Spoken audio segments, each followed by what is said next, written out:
Oke, selamat berjumpa lagi di Ombak Omongan Biblika Kekinian bersama dengan kami, perkumpulan yang diinisiasi pertama-tama oleh Pak Leo Epopras, dosen di UKDW dan ICRS Yogyakarta.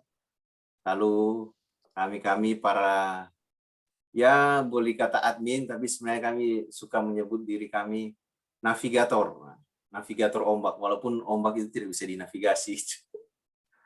Ya, ya, ada saya Yan Kalampung, sekarang saya studi di University of Leeds. Lalu ada Gary Nelwan, Gary sementara studi pasca sarjana di KDW Yogyakarta. Terus ada Pendeta Selvi Trianikula, sekarang mahasiswa doktoral di ICRS UGM. Terus ada Hana Rory dari mahasiswa di Fakultas Teologi YKN Manado. Ada beberapa lagi, tapi belum sempat hadir untuk kali ini. Semoga kesempatan yang lain bisa bergabung. Oke, kegiatan ini kami beri nama Gelombang Literasi Biblika. Jadi intinya sebenarnya literasi. Jadi kami ingin bicara-bicara soal ya diskusi-diskusi atau penemuan-penemuan yang tertuang dalam buku-buku. Jadi khususnya buku-buku. Literasi itu luas ya, bukan cuma sekedar buku, tapi ya di dalam sesi ini kami menyebutnya literasi, dalam hal ini buku-buku terkait ilmu biblika. Jadi ada beberapa orang yang akan bercerita tentang buku yang dibaca, tidak perlu terlalu serius-serius amat, cuman ya apa yang didapat dari buku itu kemudian diceritakan di dalam forum ini. Nanti teman-teman yang hadir yang lain gitu, baik yang sudah bercerita atau tidak bercerita tentang buku yang dibaca, bisa menanggapi, bisa tidak setuju atau ingin bertanya, memperjelas dan lain-lain. Itu ada tambahan tertentu tentang topik yang dibahas. Nah, sebelum lanjut, saya mau mengingatkan kembali bahwa Ombak ini punya beberapa media sosial. Jadi yang pertama-tama itu dan lumayan aktif kami itu media sosial di Facebook. Jadi kalau teman-teman melihat di, saya coba share ya. Sorry. Jadi ada akun Facebook kami. Oke. Ya, jadi ini akun Facebook Ombak. Akan di-follow teman-teman sekalian, karena memang info-info terbaru mengenai Ombak itu kami selalu share di Facebook. Ada juga YouTube. Sebelum YouTube ada Instagram. Instagram juga kami aktif. Jadi apapun kegiatan terbaru atau informasi-informasi terbaru dari Ombak ada di situ. Secara khusus saya mau memperkenalkan media sosial yang lain yang menurut kami termasuk yang sangat penting gitu, karena teman-teman yang ingin mengenal Ombak lebih jauh dan ingin belajar tentang Ombak itu bisa lihat di kanal YouTube-nya Ombak, Omongan Biblika Kekinian Ombak. Jangan lupa di-follow, di-subscribe maksudnya. Di-subscribe, karena di dalam kanal YouTube ini kami sebagian besar video-video rekaman diskusi-diskusi sebelumnya kami posting di sini. Tidak semua, karena ada pembicara-pembicara yang meminta supaya diskusinya tidak diposting, tidak disebarluaskan karena berbagai hal, termasuk misalnya karena mau alasan publikasi dan seterusnya. Oke, jadi selamat atas nama teman-teman Navigator Ombak, saya mau menyampaikan selamat datang pada rekan-rekan yang hadir sekarang ini. Semoga bisa aktif dalam berdiskusi dan bisa hadir kembali di kegiatan Ombak selanjutnya. Jadi kami mau bercerita tentang buku yang dibaca saat ini. Ada beberapa orang yang sudah mempersiapkan diri, para navigator Ombak. Pertama ada saya, kemudian nanti Kak Evi, ada juga saudara lagi tapi belum hadir. Gimana, Kak Evi mau mulai duluan bercerita tentang buku yang dibaca atau gimana? Boleh. Oke, silakan Kak Evi. Soalnya saya tidak menyiapkan slide ya, jadi murni bercerita. Buku ini buku yang sekaligus mempromosikan ke teman-teman, khususnya yang sangat tertarik untuk bergelut di dunia biblical studies, khususnya feminis biblical studies, yaitu Wisdom Ways. Ini bukunya. Ya, Wisdom Ways ini bukunya full color, jadi sangat lukisannya warna-warni, terus gambarnya juga abstrak. Jadi kalau orang yang mau baca buku pasti duluan terpikat biasanya dari sampulnya ya. Nah, apalagi kalau udah masuk di dalam isinya. Terus terang ini buku wajib saya waktu saya meneliti untuk merampungkan tesis saya di UKDW.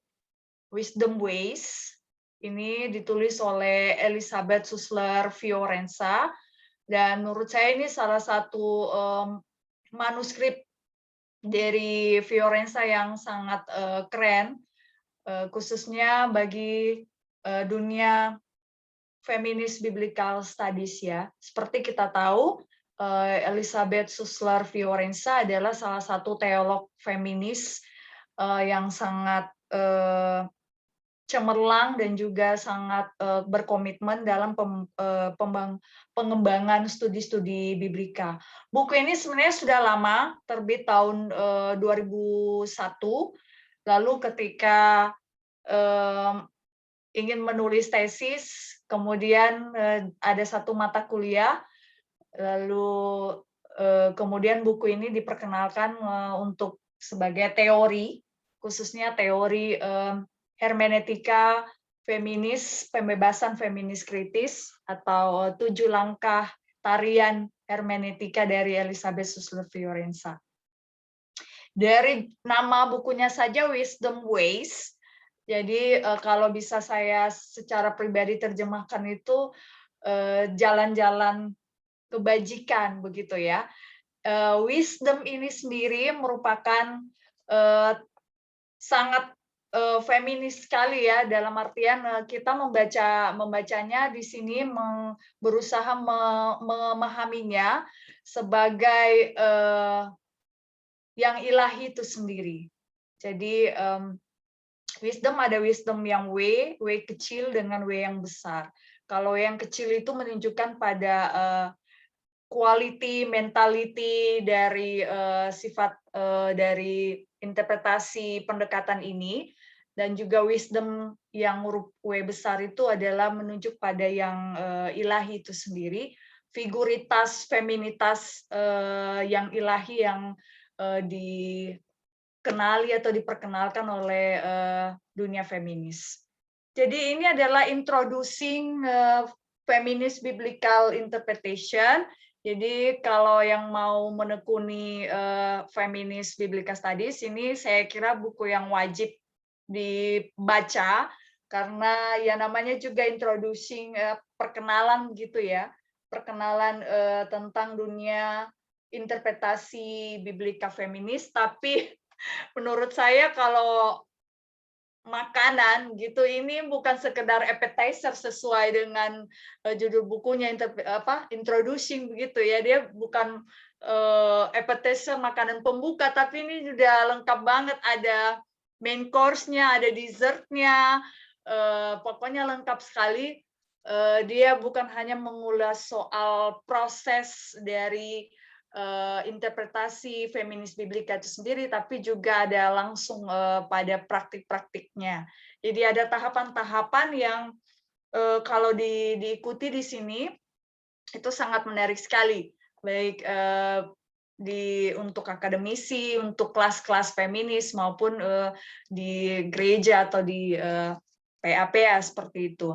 Nah, yang menarik bagi saya di buku ini, selain tadi saya mengatakan bahwa dia memperkenalkan teori tentang kalau nggak bisa kelihatan jelas ya, tentang 7 langkah tarian feminis biblical studies yang menjadi temuan dari Fiorenza.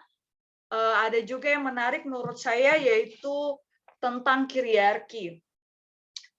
Kiriarki ini merupakan salah satu temuan dari Fiorenza, berasal dari kata kiriarki, kurios, yaitu tuan atau lord atau master, dengan archein, atau dominasi, to rule atau dominasi. Jadi sistem kiriarki adalah sistem dominasi sosiopolitik yang menempatkan laki-laki yang berpendidikan tinggi, punya pengaruh, punya jabatan, lalu juga punya uang, itu berada pada puncak dari piramida, lalu kemudian berikutnya seterusnya sampai yang paling bawah itu yang di order atau budak dan sebagainya. Jadi dia lebih menerjemahkan sistem sosial masyarakat itu lebih, lapisannya lebih rinci lagi dari patriarki, begitu ya teman-teman. Itu satu yang menarik dalam buku ini yang saya baca tentang kiriarki itu sendiri, sistemnya. Lalu ada kata-kata yang buku ini juga memuat glosari, yaitu ada kata-kata bagi kita semua yang masih asing dengan istilah-istilah yang ada di dalam buku ini. Terus terang juga kalau kita yang, meskipun kita yang menekuni dunia feminis itu masih asing juga dengan kata-kata atau tulisan-tulisan yang ada di dalam buku ini, karena Fiorenza juga memperkenalkan banyak sekali kata-kata yang penulisannya berbeda dari linguistik yang pada biasanya. Misalnya dia perkenalkan kata God di sini. God-nya itu tidak God, tapi G, dan ada kata kayak semacam tidak ada artinya, lalu D. Karena menurut Fiorenza, God itu sesuatu yang tidak bisa terkatakan, tidak bisa terlukiskan, dan bahasa manusia itu tidak bisa menjangkau apa yang disebut divine itu sendiri atau yang ilahi. Lalu kemudian ada kata yang menurut saya juga sangat radikal, yaitu kata woman. Jadi kalau bahasa Inggrisnya woman itu kan disambung ya, WOMAN. Nah, Fiorenza menulisnya WO terus garis miring man, karena menurut Fiorenza bahasa-bahasa Inggris itu pun sendiri kebanyakan itu masih sangat androsentris atau bias pada laki-laki, berpusat pada laki-laki, sehingga dia membangun atau menuliskan kembali woman itu sendiri dengan kata WO dan garis miring man untuk lebih inklusif, untuk menjangkau termasuk perempuan dan juga laki-laki di dalamnya, yang semuanya mewakili orang-orang yang berada atau tertindas dalam sistem hierarki tersebut. Jadi itu salah satu yang menarik dalam buku ini menurut saya. Selain itu, bahwa menurut Fiorenza, buku Wisdom Ways ini adalah merupakan sebuah feminist meaning making. Jadi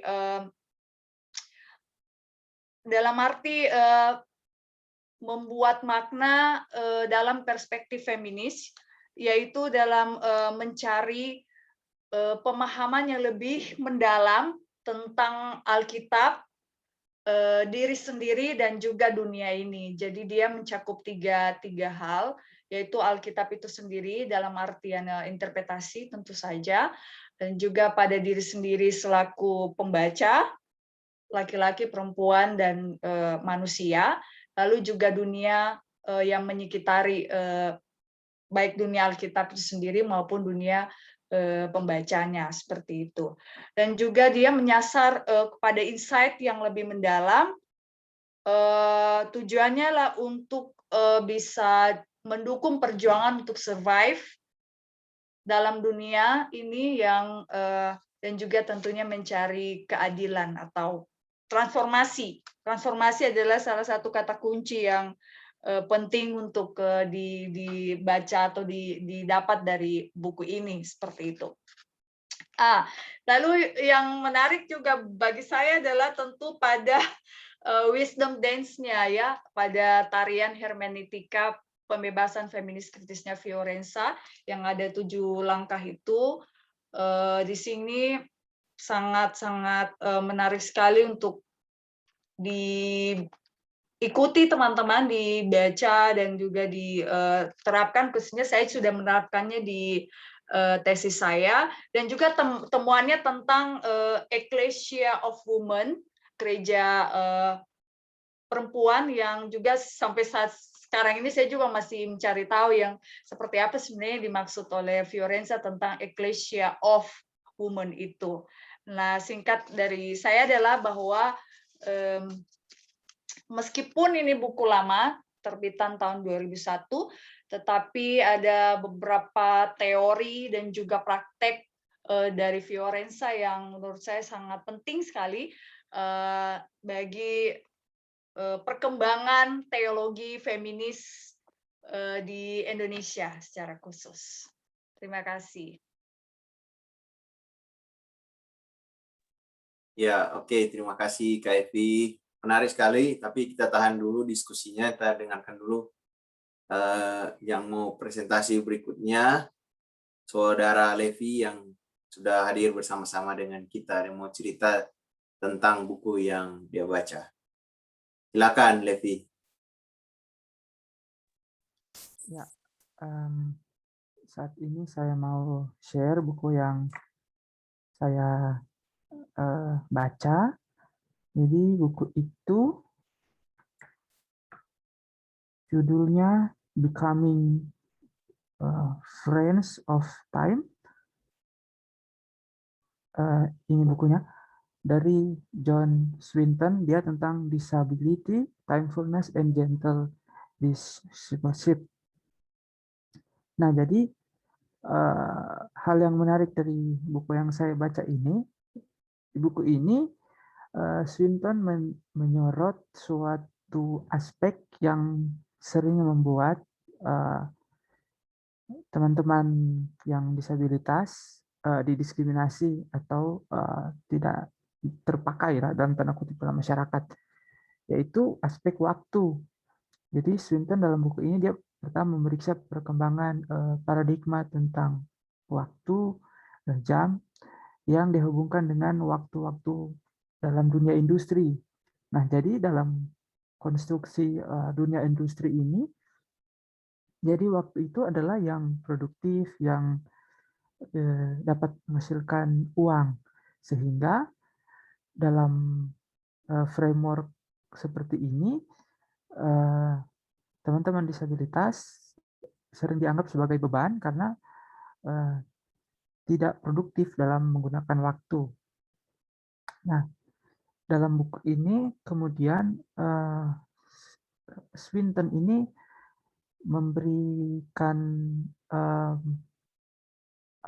pengajaran kembali untuk melihat hubungan antara Kristus dan waktu. Jadi dia melihat bahwa Allah Tritunggal yang menciptakan waktu itu juga masuk ke dalam aspek waktu itu. Nah, jadi ketika Tuhan itu menurut Swinton secara misterius tidak lekang oleh waktu dan berada dalam segala waktu. Jadi waktu itu adalah hadiah dari Allah untuk kita bagaimanapun keadaan kita. Jadi dari kondisi waktu yang diberikan oleh Allah itu memungkinkan kasih dan kasih yang bisa diberikan untuk siapa saja, bukan hanya seperti dalam konstruksi waktu dalam industri yang harus produktif seperti itu. Nah, yang salah satu yang menarik yaitu Swinton itu dia juga menggunakan ekspresi atau perkataan dari yang Kosuke Koyama yang tentang Tuhan yang berjalan 3 mil per jam, yaitu bahwa Tuhan dalam tanda kutip melambatkan kecepatan untuk mengikuti rata-rata kecepatan berjalan manusia, sehingga salah satu aspek dari buku ini yaitu kita juga diundang untuk memperlambat waktu kita, waktu yang dalam konstruksi produktif itu untuk menjadi sewaktu dengan teman-teman yang disabilitas. Karena ya tadi Tuhan itu adalah yang memiliki waktu itu. Nah, jadi ketika melihat disabilitas yang tadinya tidak produktif itu ke dalam framework bahwa waktunya jangan dinilai dari waktu produktif industrial seperti itu, maka kemudian di buku ini penyandang disabilitas disebut murid, bahwa yang Swinton mulai bahwa dalam Alkitab itu, dalam pemuritan itu adalah yang pertama adalah keinginan untuk mengikut dan kasih yang tidak didasarkan misalnya pada pemahaman seberapa lama bersama atau seperti itu kan, atau tidak dalam konsep waktu. Nah, jadi yang Swinton lihat bahwa ada sifat responsif dari pemuritan, yaitu sesuatu yang tidak dapat diukur dengan waktu, tapi bagaimana kedekatan bahkan di luar aspek waktu tersebut, sehingga ketika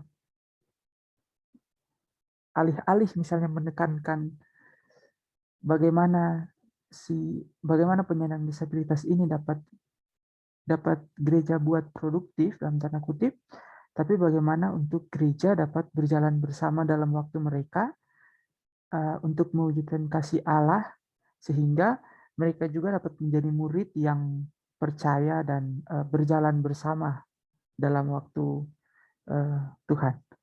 Kurang lebih itu inti dari buku yang saya baca.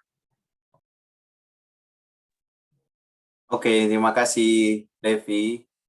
Ya, nanti setelah saya presentasi kesempatan berikutnya, lalu teman-teman yang ingin menyanggah, bertanya, setuju atau tidak setuju tentang apa yang atau ingin menambahkan terkait topik yang dibicarakan tadi, baik oleh Evi maupun Levi, nanti silakan menyampaikan pendapatnya setelah saya presentasi. Jadi mohon izin saya share screen. Oke, ya, ya, ya. Jadi saya mau cerita sedikit tentang buku yang saya baca. Ini bukunya, ya, kelihatan. Judulnya Teaching the Bible. Jadi seperti yang saya bilang tadi, kita mau cerita tentang buku ini di gelombang literasi biblika. Ini cover bukunya. Jadi ini buku sebenarnya terbitan kedua setelah tahun 1998, dia terbit lagi tahun 2009, ganti cover aja sebenarnya. Isinya sebenarnya secara umum masih sama. Dia merupakan kumpulan tulisan yang diedit oleh dua orang profesor biblika, Fernando Segovia dan Mary Ann Tolbert. Jadi Fernando Segovia ini di Vanderbilt University dan Mary Ann Tolbert ini di Pacific School of Religion di Berkeley, California. Nah, sebenarnya buku ini sendiri itu kelanjutan dari Reading from This Place. Jadi seri pertama buku ini, jadi sebenarnya lebih pada proyek besar begitu untuk menulis tentang bagaimana ilmu biblika yang kontemporer minimal di waktu itu. Jadi Reading reading from this place itu maksudnya place-nya itu maksudnya USA, karena itu editornya itu berasal dari Amerika Serikat dua-duanya, Gerardo Segovia dan Mary Ann Tolbert ini. Walaupun sebenarnya isinya itu, kalau untuk buku ini saya belum baca yang reading from this place. Kalau yang buku ini kumpulan dari berbagai macam penulis dari berbagai belahan dunia. Jadi ada Sugirta Raja, ada Musa Dube, ada Okwilan dan kawan-kawannya itu. Jadi tapi ya aroma American Center-nya itu masih kelihatan jelas di dalam tulisan-tulisan khususnya di bagian introduction yang ditulis oleh Fernando Segovia. Jadi, kalau baca buku ini kesan titik berangkatnya diskusi yang diangkat mengenai topik khususnya pengajaran biblika ini ya dari Amerika. Karena memang proyeknya dari sana. Jadi menurut Segovia ada perkembangan mutakhir minimal di tahun 2019 itu dan yang muncul dalam dunia biblika terkait pertanyaan-pertanyaan yang diajukan seputar riset Alkitab itu sendiri. Jadi pertanyaan yang pertama misalnya, bagaimana teks Alkitab dan konteks masa kunonya dipahami? Jadi ilmu biblika itu berkembang sedemikian rupa sehingga cara orang memahami hubungan antara teks dan konteksnya di masa lalu itu sudah berkembang sekali. Jadi penemuan-penemuan arkeologis, lalu penelitian-penelitian budaya-budaya di masa lalu, lalu penelitian-penelitian sejarah kuno itu sudah berkembang. Jadi ini sudah, bahkan pendekatan atau cara memahami konteks di masa lalu itu sendiri sudah berubah. Lalu pertanyaan kedua, jadi apa sebenarnya peran kajian biblika? Biblika ini sebagai ilmu itu fungsinya apa sih sebenarnya? Ya, orang mempertanyakan lagi, karena awalnya kan biblika hanya melayani kebutuhan gereja ya, melayani kebutuhan dogma. Jadi orang mengutip teks Alkitab kalau itu dikaji itu untuk mendukung dogma yang dimiliki oleh komunitas gereja tertentu. Nah, orang mempertanyakan lagi sebenarnya apa sih fungsinya itu. Jadi dari sini muncul berbagai macam variasi. Nah, salah satu variasi lain adalah orang mulai melihat apa sih hubungan kajian biblika itu sendiri dengan ilmu teologi lain. Jadi biblika ini kan kalau dilihat dari pembagian yang dulu-dulu gitu, yang minimal yang saya warisi, itu adalah bagian dari ilmu teologi. Dan di dalamnya ada sistematika, ada etika, ada historika, dan bidang-bidang yang praktikal, lalu homiletika, liturgika, dan seterusnya. Biblika ini salah satu. Nah, orang mulai bertanya gitu kan. Kalau awalnya biblika itu berjalan seperti jalan sendiri aja, dia orang bertanya bagaimana hubungannya dengan bidang ilmu lain dan bagaimana hubungannya dengan ilmu-ilmu yang lain, khususnya ilmu sosial, ilmu humaniora, kayak hubungannya dengan psikologi. Nah, itu sudah mulai berkembang banyak, jadi kayak tulisan-tulisan mengenai psikologi Alkitab, lalu kajian sosiologi Alkitab, bagaimana konteks sosial, baik konteks sosial masa lalu dan konteks sosial masa kini itu mempengaruhi Alkitab dalam proses pembentukannya atau proses pembacaannya gitu. Jadi dan teori-teori macam-macam teori sosial sudah berkembang sekali. Saya sendiri sekarang dalam riset saya kajiannya dengan ilmu sastra dan ilmu psikoanalisa. Jadi sudah berkembang gitu. Dengan melihat hubungannya, jadi bukan biblika itu tok. Kalau saya masih mendengar sampai sekarang masih ada istilah biblika murni, walaupun yang dimaksud murni ini bagaimana sebenarnya tidak terlalu jelas juga bagi saya. Nah, lalu apa hubungan kajian ilmu biblika itu dengan gereja sebagai sebuah institusi dan agama-agama lain dan ilmu-ilmu agama lain gitu. Ini pertanyaan-pertanyaan baru yang ditanyakan. Karena kayak di Indonesia kan kita tidak bisa hanya membaca Alkitab lalu kita tinggal di kamar sendiri. Konteks Indonesia itu sangat beragam, baik secara kultural kultural di dalam gereja itu sendiri. Jadi gereja itu ada macam-macam. Saya lihat di PGI itu, hanya PGI itu ada 89 anggota gereja PGI.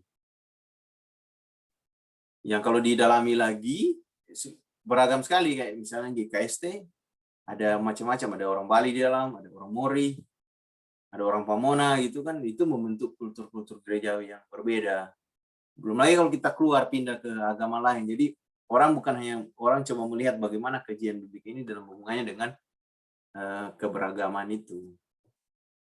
Lalu bukan hanya melihat dalam konteks religius, kajian biblik kan dilihat lagi dengan persoalan masyarakat secara holistik, yang baik masyarakat di sekitar penulis atau pembaca awal dari teks itu, tapi pembaca masa kini juga, bagaimana melihat hubungannya gitu, secara holistik. Lalu kita ini menafsir Alkitab itu untuk apa sih sebenarnya? Ini yang menjadi semacam pertanyaan mengenai tanggung jawab etis dari kita menafsir Alkitab ini, tujuannya apa? Lalu dampak sosialnya apa kita membaca Alkitab ini? Ya, kita menulis gitu secara akademis, menulis artikel gitu, menulis PhD thesis kayak saya gitu, atau menulis tugas akhir skripsi, tesis S2 gitu kan, tujuannya apa sebenarnya? Lalu kita membangun ilmu ini, kita ini bertanggung jawab terhadap siapa sebenarnya? Jadi pertanyaan-pertanyaan diajukan mengenai keilmuan ini. Lalu ujungnya menurut Sigopia, bagaimana Alkitab itu diajarkan? Nah, kesan saya sebenarnya semua pertanyaan ini itu berdampak langsung pada pengajaran Alkitab. Jadi cara orang membaca Alkitab itu sendiri itu baik langsung tidak langsung itu berdampak ke cara mereka mengajarkan Alkitab, dan itu dipahami betul oleh orang-orang yang mengajar ilmu biblika, bahwa misalnya saya punya gaya tertentu menafsir Alkitab, itu juga yang saya ajarkan ke mahasiswa. Walaupun ada dinamika juga di dalamnya. Nah, saya tidak mau cerita panjang lebar seluruh isi buku ini, tapi ada poin-poin yang mau saya tangkap, yang sudah saya tangkap gitu, yang saya mau ceritakan saat ini. Yang pertama, alur perkembangan pedagogi biblika ini. Jadi awalnya, ya sebenarnya tidak awal-awal amat sih, karena sebelum historical criticism juga sudah ada pengajaran Alkitab. Walaupun pra-reformasi itu kan masih didominasi oleh kelompok klerus, kelompok-kelompok rohaniwan yang mempelajari Alkitab itu secara serius.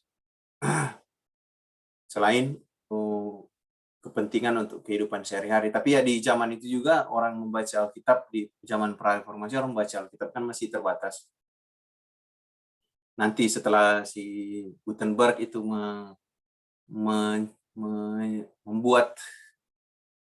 membuat mesin percetakan, baru Alkitab itu bisa dibaca oleh masyarakat banyak. Nah, di masa modern orang masih awalnya berkutat pada kajian historis kritis, bagaimana yang kita pahami, jadi melihat bagaimana konteks di waktu itu. Lalu ada perkembangan selanjutnya, kajian sastra dengan melihat teks itu sendiri dan berbagai dinamika dalam teks, semacam kajian analitik terhadap isi teks itu, dan memperhatikan unsur-unsur sastra. Lalu bergeser lagi ke proses kultural di waktu itu, di waktu penulisan teks itu. Nah, tiga ini mengandaikan mahasiswa atau murid yang belajar tentang Alkitab itu sebagai subjek yang pasif.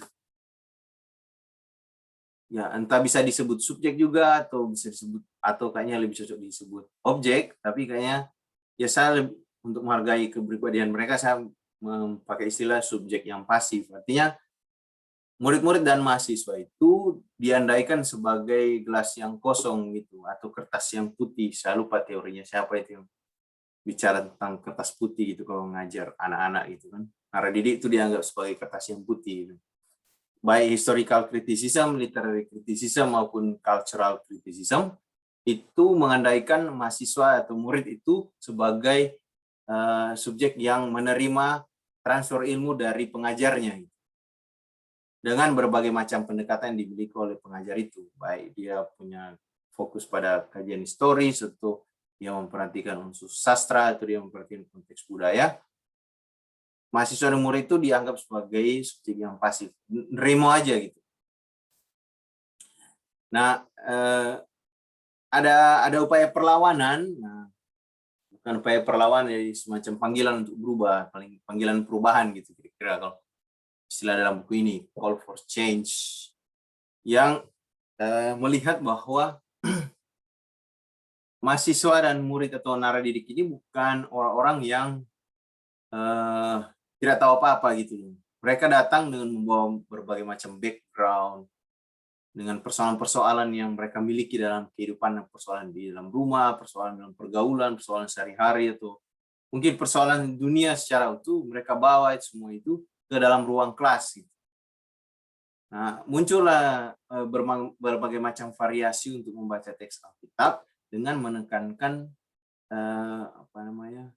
pergulatan budaya gitu, budaya secara umum, budaya baik yang dimiliki oleh si pembaca, oleh si pengajar Alkitab maupun si murid gitu. Jadi naradidik itu tidak dianggap sebagai subjek yang pasif, tapi dia sebagai subjek yang aktif, yang bisa memberi kontribusi bagi proses pengajaran atau proses pedagogi biblika itu sendiri.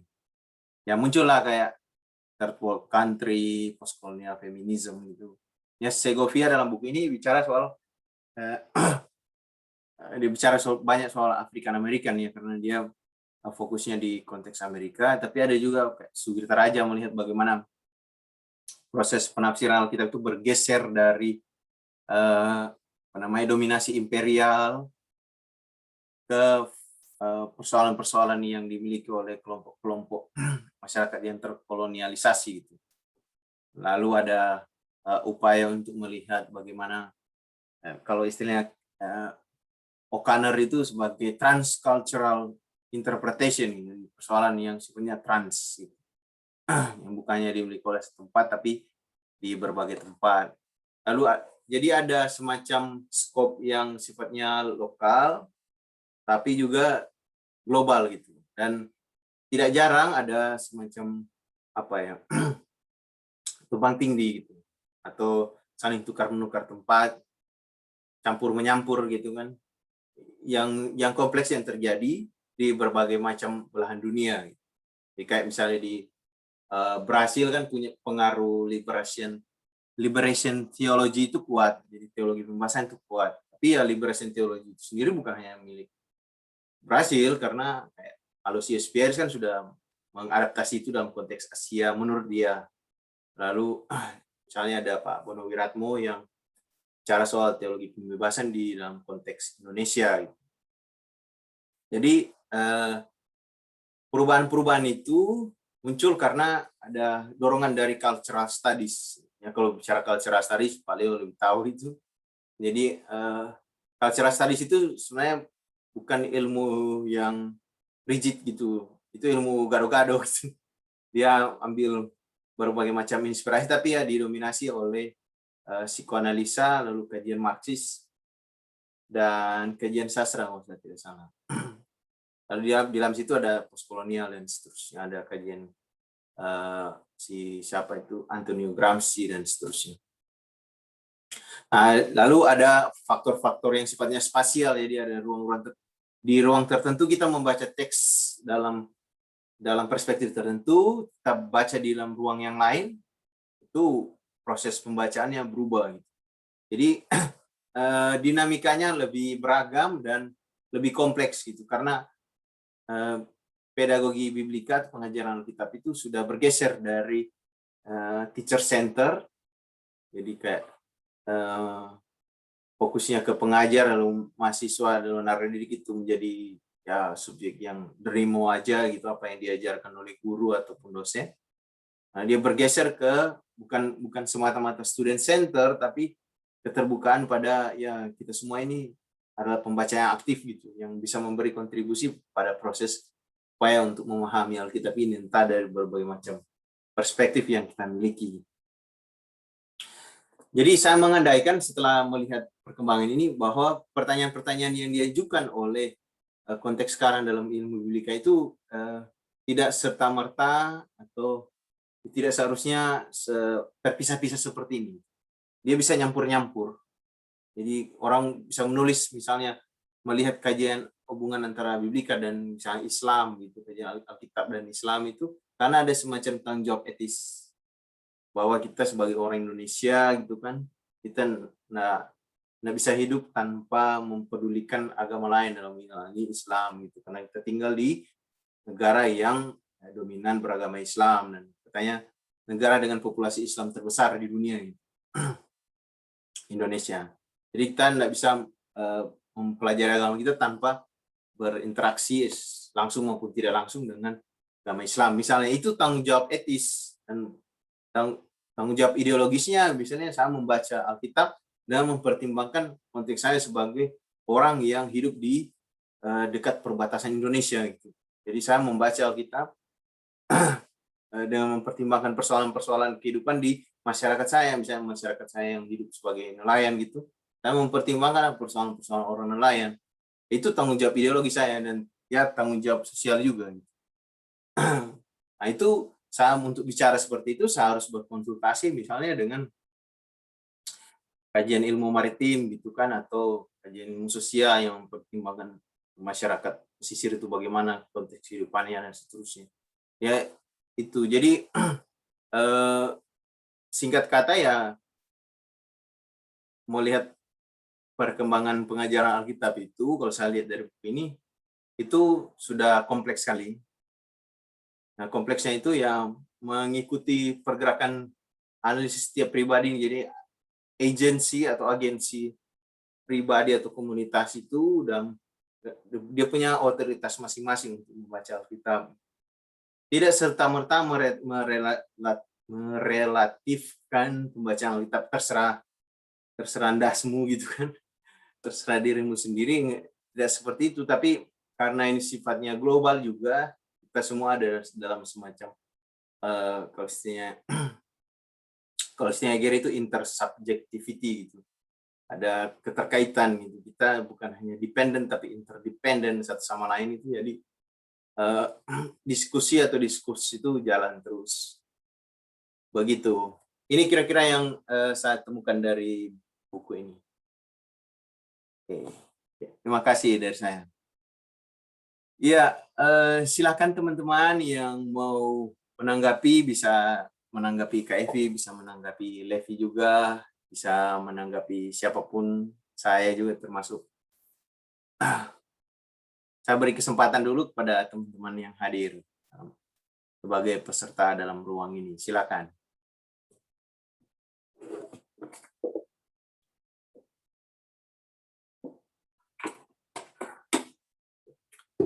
Ya.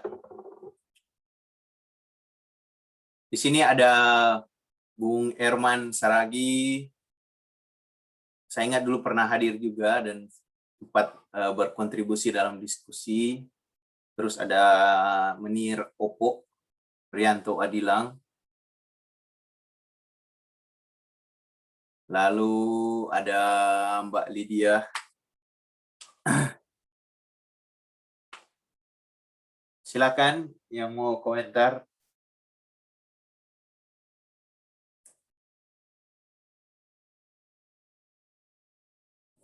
Oke, kalau belum ada mungkin saya mau tanya ke Levi dulu untuk memperjelas apa yang Levi ceritakan tadi. Jadi Swinton ini dia usulan praksisnya mengenai disabilitas dalam gereja itu bagaimana? Apakah kita ya udah kita terima aja bahwa kita punya disabilitas begitu? Cuma yang jadi pertanyaan saya adalah proses pemberdayaannya itu bagaimana? Kalau yang dibayangkan oleh Swinton ini, karena dia kan mengasumsikan dalam argumentasi dia itu disabilitas tidak perlu dibenturkan dengan konsep produktivitas. Tapi ya, produktivitas ini kan sudah bermasalah dengan semua orang karena sekarang ini bukan cuma disabilitas, karena itu salah satu penyebab apa namanya masalah kesehatan mental kan sekarang ini. Gimana Levi? Coba komentar dulu. Kalau dari apa ya, hasil baca saya ya, si Swinton ini dia melihat misalnya untuk praksisnya ya bahwa gereja apa ya, kayak ya sebenarnya care begitu, tapi dengan konsep pemuritan dalam Yesus begitu. Jadi dia tetap di konsep pemuritan bahwa gereja harus peduli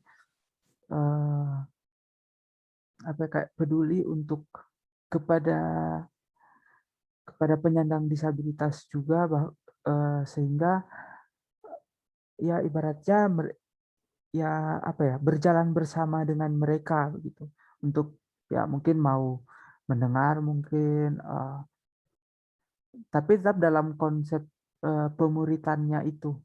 Kalau dari Swinton ini, karena dia pada bagian akhir bukunya dia menarik hubungan antara Tuhan atau Kristus, Tuhan dan Kristus yang tidak dikenal oleh waktu itu, yang bahwa dia adalah waktu juga, sehingga jika gereja juga mau bersama-sama dalam Kristus dengan penyandang disabilitas, maka gereja juga harus dalam tanda kutip bersama-sama dalam waktu atau dalam keadaan oleh penyandang disabilitas itu.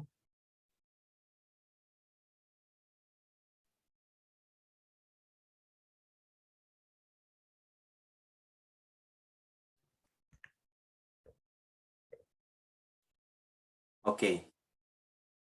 Ya. Ya, terima kasih Levi. Ini ada pertanyaan lanjut.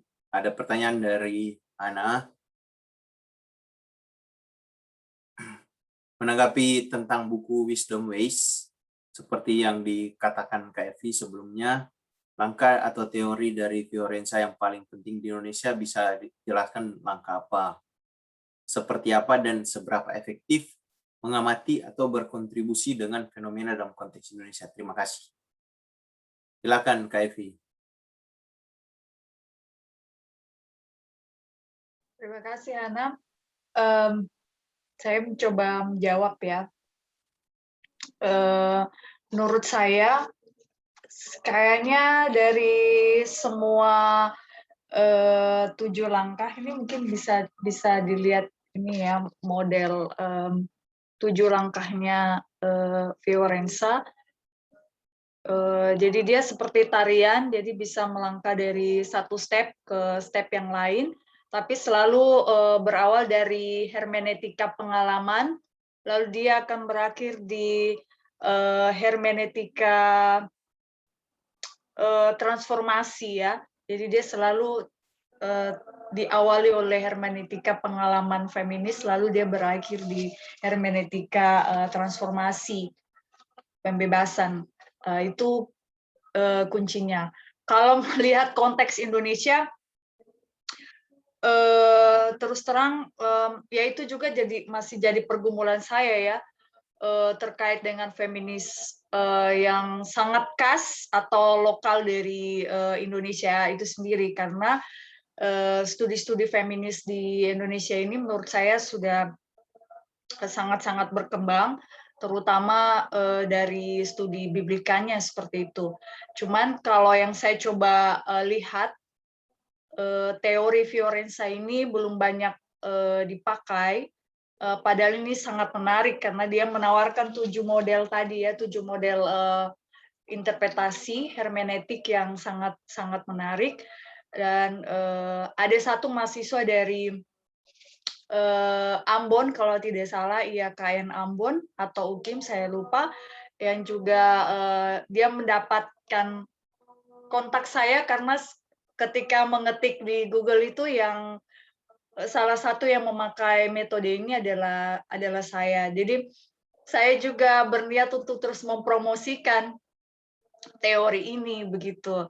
Lalu apakah itu cocok atau tidak cocok untuk konteks Indonesia? Dalam pengalaman saya cocok saja begitu ya. Dan apa yang paling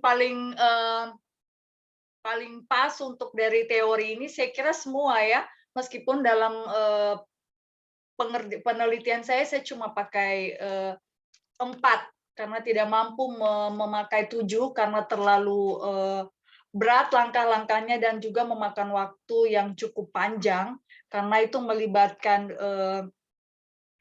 dia partisipasi dengan para perempuan yang menjadi subjek penelitian saya. Tapi yang menurut saya yang paling sangat cocok juga itu terkait dengan kriarki tadi yang dipromosikan oleh Fiorenza seperti ini piramidanya ya. Yang paling atas adalah laki-laki yang berpendidikan, pejabat dan juga yang punya kapital atau uang dan yang paling berpengaruh. Sedangkan yang paling bawah ini adalah hewan-hewan hutan dan dunia yang tidak dikenal seperti itu. Jadi menurut saya analisis ini juga sangat baik karena di Indonesia sendiri masih pada posisi yang menurut saya selalu melihat dunia itu, maksud saya kelas sosial itu sangat penting dipakai untuk membongkar posisi biner yang masih sangat kuat, hitam putih dan sebagainya.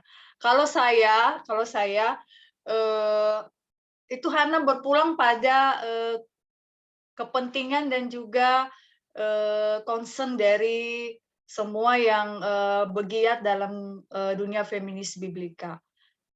Kalau saya secara pribadi suka pada hermeneutika imagination-nya, hermeneutika imajinatifnya, karena saya bisa membangunkan Miriam secara imajinatif, menghadirkan Miriam secara imajinatif, bercakap-cakap dan ngobrol dengan dia, dan membayangkan seandainya saya dan perempuan Kristen GKST bisa tour, jadi semacam tour ya, virtual tour, imajinasi tour imajinatif kembali ke dunia Miriam ataupun Miriam datang ke dunia sekarang.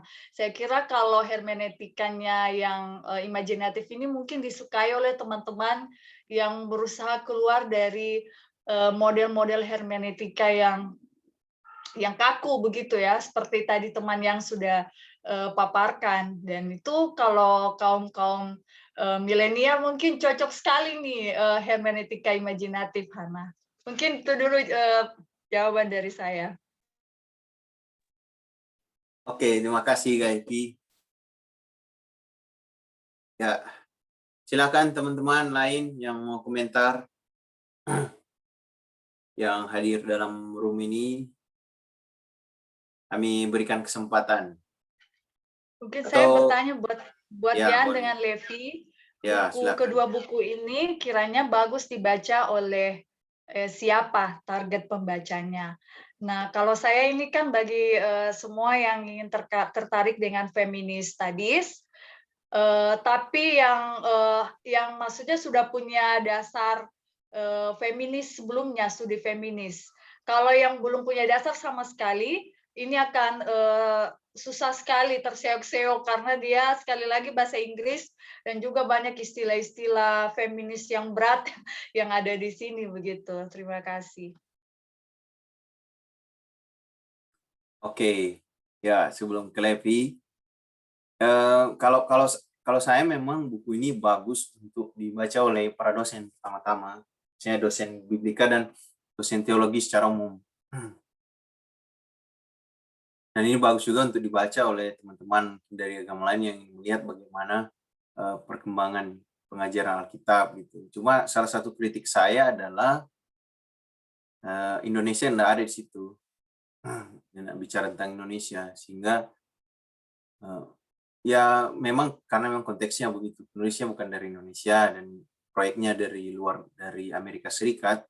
Tapi ya, walaupun begitu sekarang sudah mulai ada inklusi atau upaya untuk memasukkan penulis-penulis Indonesia untuk bicara dalam ruang global. Cuma persoalannya adalah dari buku ini, ya itu tadi, kalau kita perlu menulis yang kasih, mau bicara global sekarang nggak bisa kasih juga. Dinamika di Indonesia itu. Walaupun sebenarnya kita nggak bisa melihat perkembangan ilmu biblika itu secara linear, menurut saya. Tidak bisa secara linear, dalam arti apa? Kalau kita melihat misalnya ada istilah proto-modern atau pra-modern, itu, lalu modern, lalu misalnya dari historis kritik bergeser ke kajian sastra, lalu kajian sastra bergeser ke pembaca dan seterusnya. Saya kira tidak selinier itu. Ya, kerangka berpikir itu enak karena itu salah satu warisan kolonial gitu kan. Karena dianggap bahwa dunia itu berjalan linier, garis lurus. Kenyataannya enggak begitu. Kenyataannya masih ada orang sampai sekarang itu yang membaca Alkitab dengan historis kritis yang dalam tanda kutip murni itu. Sekarang ini masih ada. Lalu orang membaca dengan cara membaca yang pramodern, yang sangat dogmatis. Artinya memang membaca Alkitab hanya untuk kebutuhan membenarkan dogma gereja tertentu yang menjadi afiliasi dari sekolah atau pribadi-pribadi tertentu itu. Sekolah teologi maksudnya. Itu ada sekarang gitu. Lalu orang yang menekankan kajian analitik yang memperhatikan unsur-unsur ada sampai sekarang. Lalu ada juga yang sangat progresif gitu kan, seperti Pak Leo gitu, dan ombak ini secara umum itu yang gado-gado, yang kesana kemari gitu kan, yang menolak untuk dikekang gitu dengan satu pendekatan. Nama ombak itu sendiri ya itu apa namanya? Siapa sih yang bisa mengekang ombak gitu kan? Ombak kalau dikekang dia diam, hilang. Siapa yang bisa memperkirakan ini? Jadi apa namanya, unsur kejutan-kejutan seperti itu saya kira masih ada di pada realitas keilmuan ini. Orang bicara-bicara sana sini tidak selinier itulah menurut saya. Jadi di satu titik menurut dalam pandangan saya kita harus berhenti gitu bicara soal perkembangan ilmu biblika itu seakan-akan dia garis lurus gitu. Sejarah itu garis lurus juga. Kajian-kajian sejarah gitu kan, kajian memori apalagi gitu, itu kan sangat kompleks gitu. Nggak bisa ditarik satu garis lurus. Dia kadang ada di sini terus dia balik lagi di sini terus dia pindah ke sana pindah ke sini gitu. Saya kira ilmu biblika juga begitu gitu. Nah, dalam konteks Indonesia kan luas. Perkembangan di Pulau Jawa dan pulau-pulau lain yang selain Jawa itu beda perkembangan keilmuannya. Apa yang saya alami dulu waktu kuliah di S1, S2, ilmunya beda.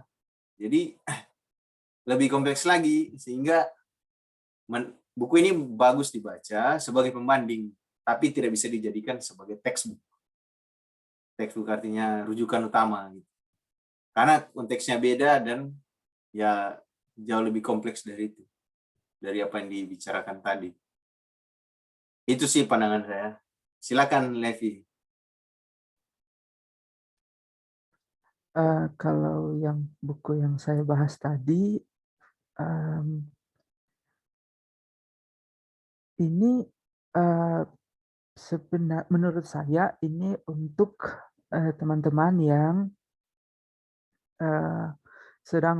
teman-teman teologi yang sedang mengkaji atau melihat bandingan atau seperti yang kalian bilang mungkin tidak textbook utama mengenai disabilitas, karena di buku ini tidak lagi menjelaskan misalnya seperti dasar-dasar begitu tentang disabilitas, tapi langsung mencoba menghubungkan konsep waktu itu dalam kerangka disabilitas. Jadi buku ini memang saya temukan ketika mencari rujukan-rujukan untuk tulisan-tulisan mengenai disabilitas. Dan ini menarik karena buku ini dapat menjadi apa ya, seperti perspektif tambahan melihat akar-akar dalam tanda kutip diskriminasi atau ketidakpedulian terhadap penyandang disabilitas. Jadi buku ini selain menjadi rujukan tambahan, juga menarik karena dia menghubungkan dengan konsep-konsep seperti Tritunggal, Allah dan waktu. Jadi ini bisa jadi rujukan bagi mahasiswa-mahasiswa teologi seperti itu. Ya, ya memang saya pernah dengar juga dalam salah satu diskusi John Swinton ini apa namanya lumayan otoritatif gitu kalau bicara soal teologi disabilitas. Dia salah satu apa ya? Ya semacam tokoh kunci begitu kalau orang mau menulis tentang teologi disabilitas, ya khususnya disabilitas dalam gereja, ya harus baca John Swinton salah satunya. Cuma memang butuh apa ya? Apa yang dibilang oleh Levi, terus kayak video bicara, terus saya juga bicara gitu mengenai topik-topik ini, khususnya bicara tentang Alkitab dan hubungannya dengan persoalan yang ada di gereja dan di masyarakat gitu kan. Buku-buku ini ya buku-buku tingkat lanjut gitu kalau istilahnya. Kita masih butuh buku textbook yang sifatnya ya bukannya pengantar tapi untuk memberi gambaran secara utuh mengenai persoalan-persoalan ini. Dan memang buku-buku yang menjadi rujukan di dalam konteks Indonesia, ilmu biblika, itu masih apa ya? Ya bukan masih. Sekarang itu dominan historis kritis. Orang bicara Alkitab itu. Jadi kalau bicara tema Alkitab itu belum sampai, saya sendiri belum banyak menemukan, ada satu dua saya temukan, tapi belum banyak menemukan buku-buku mengenai pengajaran Alkitab dan hubungannya dengan disabilitas atau feminisme atau persoalan-persoalan lain gitu yang dalam berbahasa Indonesia yang banyak diterbitkan, saya belum menemukan. Tapi kalau dalam bahasa Inggris sudah banyak. Dalam bahasa Indonesia yang ditulis oleh orang Indonesia belum. Yang diterjemahkan juga ilmu biblika ya masih begitu. Ya historical criticism, literary criticism yang kayak begitu kalau ikut pembagiannya Segovia tadi. Itu kalau dari saya. Ya silakan teman-teman yang lain, ruang diskusi dibuka untuk menambahkan apa-apa kalau dirasa masih kurang dari topik yang sudah kami bicarakan tadi. Di sini ada Gary Nelwan yang sekarang sudah interdisiplin, bukan hanya pendidikan agama Kristen tapi juga peace studies. Silakan kalau mau komentar terhadap buku-buku yang kami baca terus kami bicarakan tadi. Silakan Gary. Mungkin saya nyimak dulu, nanti saya kasih Pak Leo dulu kayaknya. Pak Leo kemarin. Gimana nih kalau Gary langsung melempar ke Pak Leo? Silakan tanya Pak Leo. Jadi yang paling paham yang bisa mengontrol ombak adalah Hana. Satu-satunya. Saya sangat ini dari yang disampaikan, ya terima kasih teman-teman sekalian untuk sharingnya. Saya sangat mengapresiasi. Ya kalau KFV sudah jelas posisinya, jadi memang perlu kiranya yang disampaikan itu membangkitkan minat untuk lebih jauh lagi mengeksplorasi dalam konteks di Indonesia. Nah, saya mau menghubungkan yang disampaikan, statement yang disampaikan oleh KFV soal kalau mau 7 instansi ini 7 yang disampaikan Kak Evi itu mengingatkan saya pada tradisi sufi ya, tradisi mistik. Mistik secara umum maupun khususnya sufi yang punya istilah makom, peringkat begitu ya, untuk mencapai sebuah proses. Tapi kalau di modelnya Fiorenza kan berbalik lagi gitu ya, berputar ya. Nah, ini saya apresiatif, tetapi poin yang saya ingin tarik adalah dan menghubungkan dengan bacaannya Kak Levi adalah Kak Evi hanya mengeksplorasi 4 dari 7. Ya, kalau 7 itu kan dalam angka Alkitabiah itu kesempurnaan. Jadi 4 ini nggak sempurna sama sekali. Ini harusnya tidak lulus tesisnya. Tapi karena kasih karunia atau enggak, tapi poinnya bukan itu sih. Poinnya adalah karena kalau mau 7 akan sangat memakan waktu. Dan ini langsung membangkitkan perhatian saya dalam hubungan dengan bukunya yang Levi sampaikan, John Swinton, karena waktu Tuhan bagi orang disabilitas itu adalah sangat berkaitan dengan kasih dan kesabaran, betul ya Kak Levi ya? Nah ini berarti yang 4 tadi kurang sabar, mesti sabar sedikit sampailah ke 7 juga gitu. Tapi bukan itu. Karena pertanyaan tentang waktu itu pertanyaan buat saya bertahun-tahun lamanya. Saya sangat dipengaruhi oleh Heschel yang menulis buku tentang Sabat dan saya menerjemahkan buku itu.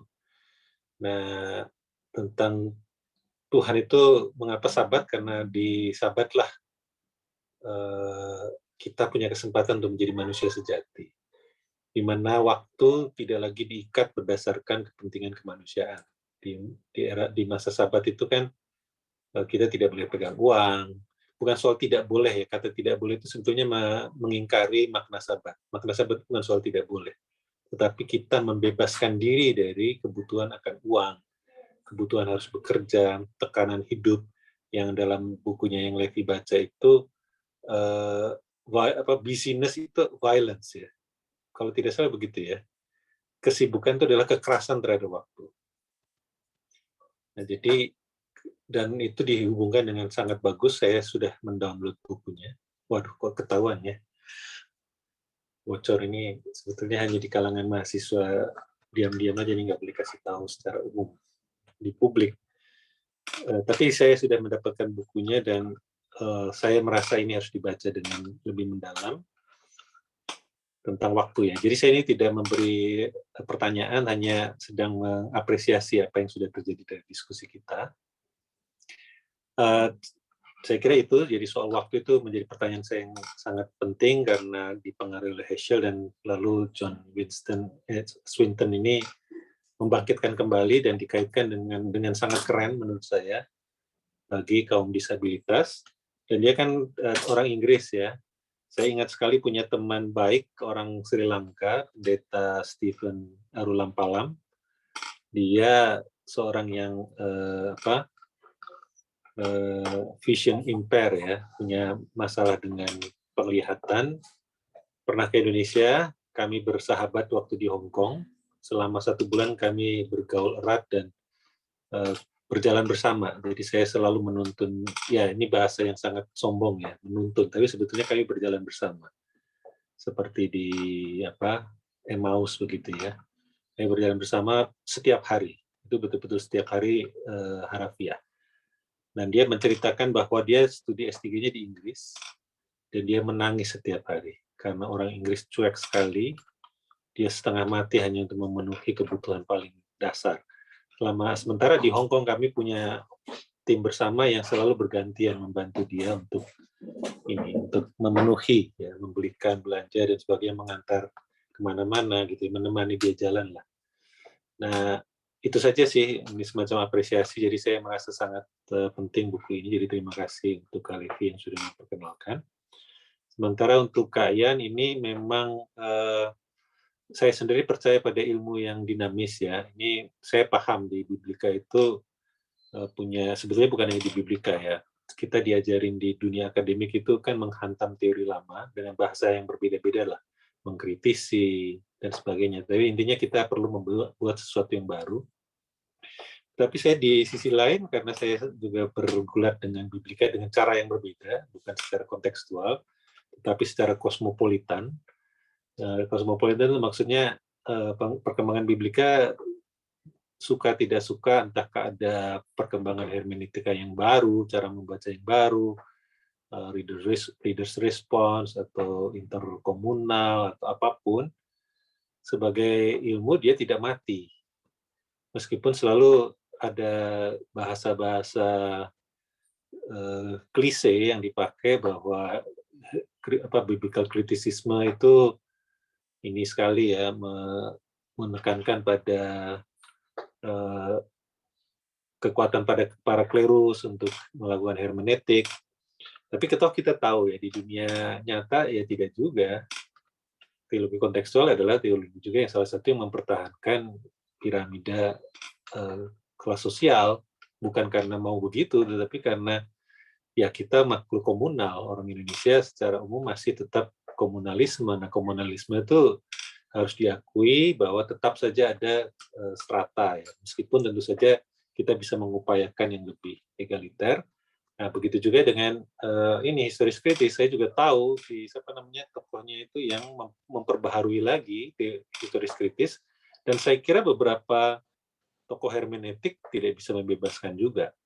Ya, saya paham dengan misalnya ya Keller lah contohnya. Keller untuk merekonstruksi teologi yang lebih feminis, membaca Alkitab lebih feminis, ya dia berhutang pada historis kritis karena lalu harus belajar kepada pra-Israel misalnya ya, agama-agama pra-Israel yang jejak-jejaknya masih tampak di dunia perjanjian lama atau dunia perjanjian pertama ya. Nah, ada istilah baru lagi perjanjian sepuh ya, kesepuhan. Elder Testament itu yang lebih baru lagi. Jadi artinya historis kritis pun tidak bisa dihindarkan. Satu yang teman-teman Injili tetap membangun satu dari historis kritis karena mereka menolak pendekatan yang liberal ya, semacam itu. Tapi historis hidup sekali. Dan kalau melihat perdebatan di TikTok, di medsos lah secara umum, argumen-argumen itu muncul lagi, sehingga saya kira bagus kalau melihatnya dengan perspektif ombak ya, yang meraih segala sesuatu. Dia menyingkirkan sampah, tetapi dia juga mengambil manfaat lah, kira-kira begitu. Jadi saya kira bagus sekali buku yang disampaikan Kak Yan, tetapi bagi kita refleksinya, khususnya bagi saya sebagai salah satu navigator ombak ya, itu tidak perlu ditrikotomikan atau kalau empat apa ya, di empat kotomikan atau di pentakotomikan ya, tidak perlu, tetapi kita belajar. Dan khususnya bagi teman-teman yang di enklave kekristenan, Toraja, Sulawesi Utara, begitu penting bahwa identitas itu terikat pada semacam ikatan historis. Itu penting sekali. Ya. Nah, bagi mereka yang berminat pada interfaith, kayak saya dengan Judaisme, Islam, dan kekristenan, saya baru menyelesaikan satu artikel untuk buku tentang Sufi Yahudi. Mau tidak mau, kehistorisan itu harus menjadi bagian juga dalam pembicaraan. Salah satu tokoh Biblika Indonesia adalah seorang historis kritis yang baik ya, Profesor Gerrit Singgi.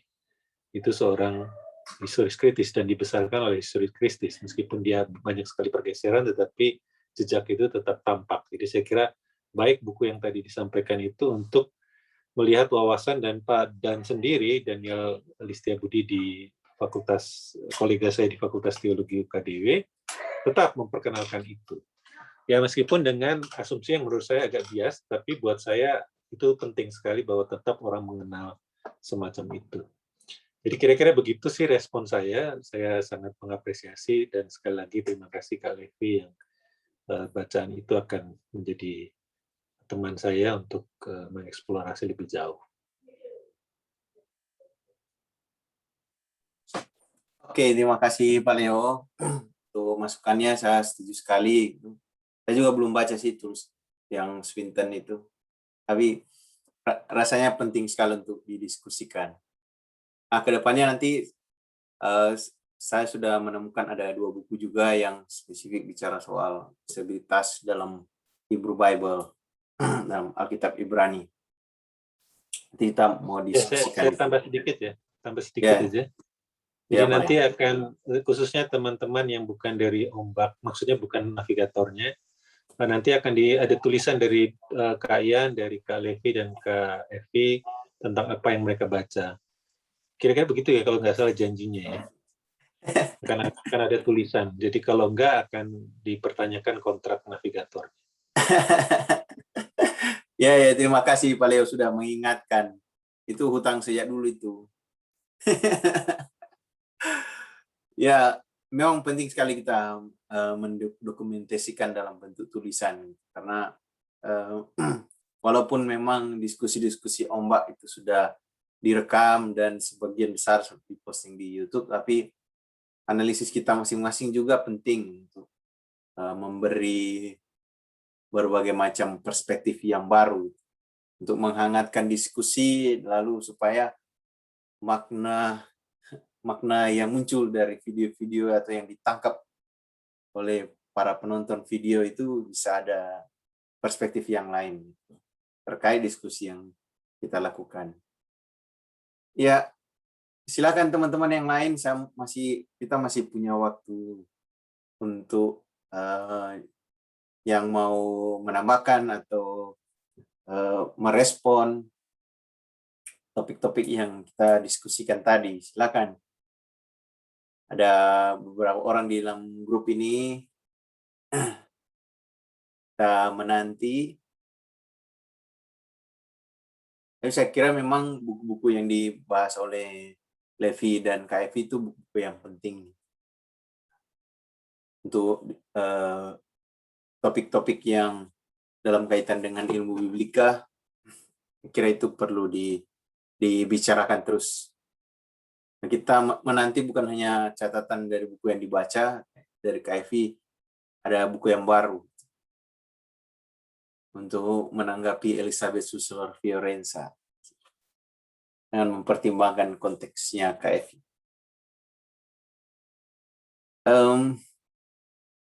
Gimana? Apakah sudah tidak ada yang mau menanggapi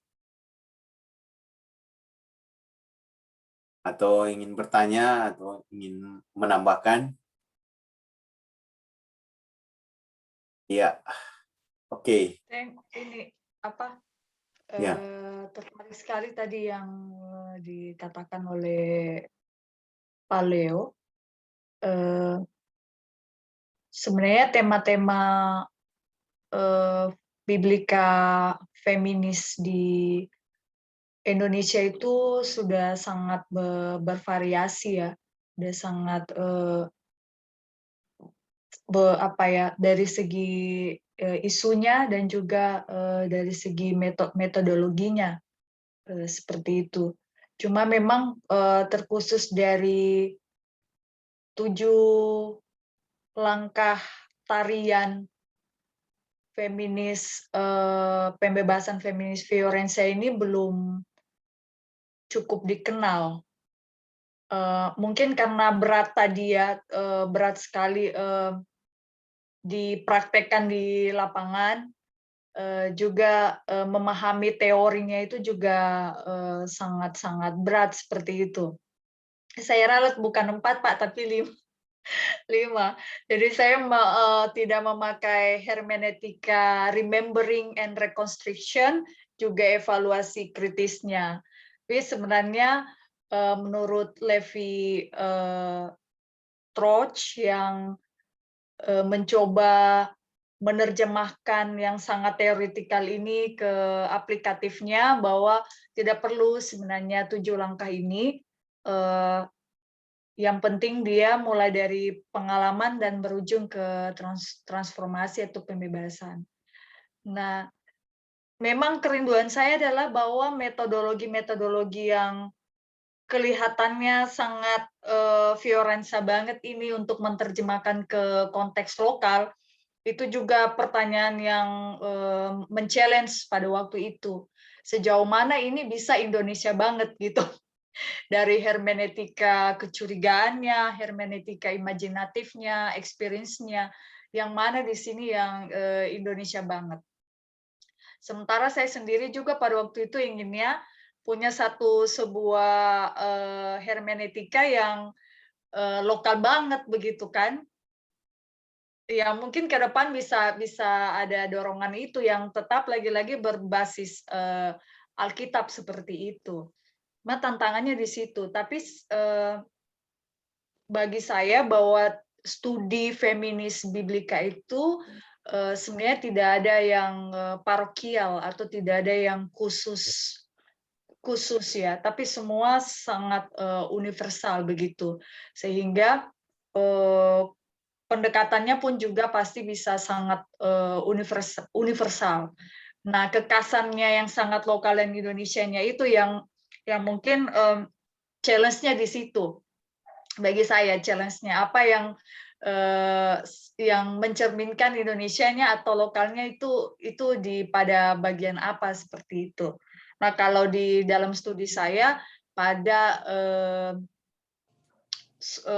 keragaman dari lintas suku yang ada di Poso dan juga spesifikasinya di politik seperti itu. Mungkin itu tantangannya menurut saya. Terima kasih. Tunggu S3 selesai, lalu ada dilanjutkan. Saya baru lihat buku baru nih. After the Corinthian Women, itu juga inspirasi dari Fiorenza. Tahun 2021 terbitnya. Corinthian Women Prophets, Reimagining Rhetoric and Power. Nah, ini Mantap. saya selalu senang dengan yang ini, yang update begitu ya. Jadi ada aplikasi yang terbaru.